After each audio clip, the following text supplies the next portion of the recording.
Nama Budi Ari diseret lagi, disebut tahu praktik backing judol Komdigi.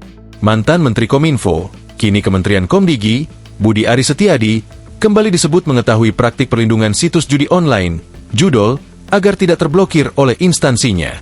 Hal itu diungkapkan oleh ex-pegawai Kementerian Kominfo Riko Rasota Rahmada saat diperiksa sebagai terdakwa kasus judol Komdigi di ruang utama Pengadilan Negeri, PN, Jakarta Selatan, Rabu, 2 Juli 2025. Mulanya, Jaksa Penuntut Umum, JPU, Kejaksaan Negeri, Kejari, Jakarta Selatan bertanya kepada Riko tentang pernyataan apa yang disampaikan terdakwa Adi Kismanto saat merekrutnya dalam praktik backing situs judol.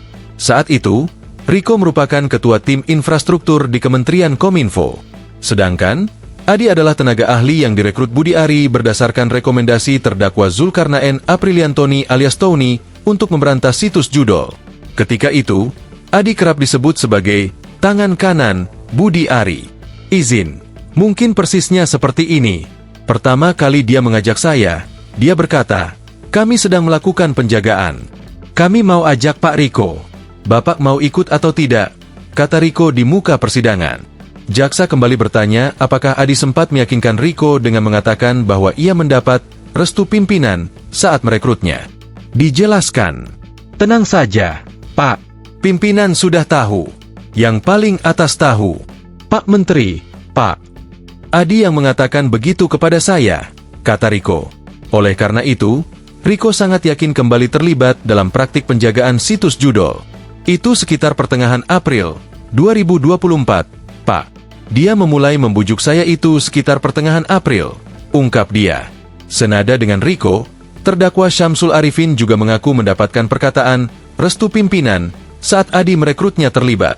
Terlepas dari hal tersebut, Riko menyebut terjadi peningkatan pemblokiran situs judol era Budi Ari usai merekrut Adi Kismanto di Kementerian Komdigi. Jujur, sejak zaman Pak Budi Ari, terjadi peningkatan jumlah pemblokiran situs perjudian. Jumlahnya signifikan. Dari normalnya mungkin sekitar ratusan per hari menjadi ribuan, urai Riko. Sebelumnya, Budi Ari telah membantah dirinya terlibat dalam praktik perlindungan situs judol.